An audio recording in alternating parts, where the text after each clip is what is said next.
अगर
इनके अकॉर्डिंग तुम्हारी ज़िंदगी के पीछे ना कोई डिवाइन प्लान है, ना ही कोई कॉस्मिक रीज़न।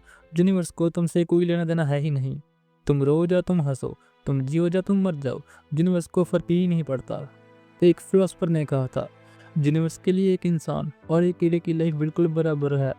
और अगर सोचा जाए तो ये बात गलत भी नहीं लगती। यूनिवर्स इतना बड़ा है कि हम उसकी लेंथ को जानते भी नहीं हैं, ना उसकी शुरुआत को, ना ही उसके एंड को। और हम बस एक छोटा-सा डॉट हैं। फिर भी हम रोज़ पूछते हैं, मैं जहाँ क्यों है, मेरा मेन पर्पस क्या है? शायद ये वजह हो सकती है, हम खुद को छोटा महसूस ही नहीं करना चाहते, इसलिए हम इन्वेंट कर लेते हैं एपिस्टेमोलॉजिकल नाइहिलिज्म। अब बात करते हैं नॉलेज की। हम सोचते हैं कि साइंस सच है, फैक्ट सॉलिड है और हम लोग काफ़ी कुछ जानते हैं। फॉर एग्जाम्पल ही ले लो ग्रेविटी। न्यूटन ने डिस्कवर की थी, ह्यूमन हिस्ट्री के लिए बहुत ही बड़ी बात थी। लेकिन एक सवाल, क्या ग्रेविटी न्यूटन के डिस्कवर करने से पहले एग्जिस्ट नहीं करती थी? नहीं, वो तो हमेशा से ही थी, बस हमने लेट नोटिस की। तो जो चीज़ हमेशा से थी और हमें अब समझ आई, क्या वो नॉलेज हमारी बन जाती है? यूनिवर्स करोड़ों साल पुराना है और हम मुश्किल से कुछ हज़ारों साल का ज्ञान रखते हैं। फिर हम कैसे कह सकते हैं कि हम सब कुछ जानते हैं? नाइलिज्म जहाँ पर ही बोलता है, तुम्हारी नॉलेज बस तुम्हारी एक लिमिट तक ही सच है। यूनिवर्स के स्केल पर ये सब कुछ जीरो हो जाती है। ज़्यादातर लोग तो भगवान को अपने धर्म से जानते हैं, राम, कृष्ण, अल्लाह और जीसस। सबका जिक्र स्क्रिप्ट्स में है और यही लिखी किसने? इंसानों ने।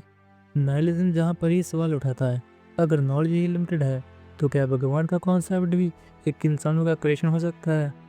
ये मानना या ना मानना अब तुम्हारी चॉइस है, लेकिन सवाल उठाना नाइलिज्म सिखाता है। Moral nihilism.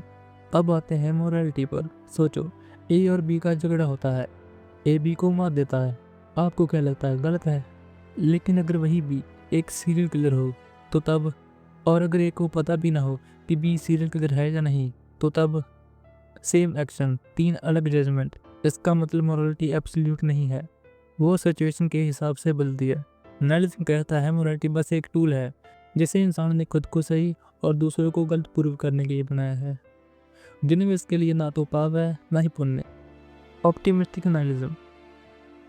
अब आते हैं थोड़ा सा पॉजिटिव बात पर। अगर सब कुछ मैटर ही नहीं करता तो तुम्हारी फीलिंग्स भी नहीं करती, तुम्हारी इन्वेस्टमेंट, तुम्हारी गलतियाँ, तुम्हारा पास्ट, कुछ भी परमानेंट नहीं।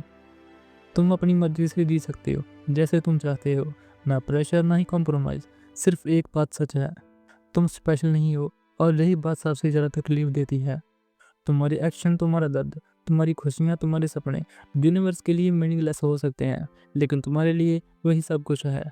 और शायद मीनिंग का आइडिया सिर्फ इतना ही है, जो तुम फील करते हो वही तुम्हारे लिए सच है। इसीलिए ज़्यादा मत सोचो, क्योंकि सोच भी मीनिंगलेस हो सकती है, ज़िंदगी भी। और इसी में शायद सबसे बड़ा राज छुपा है।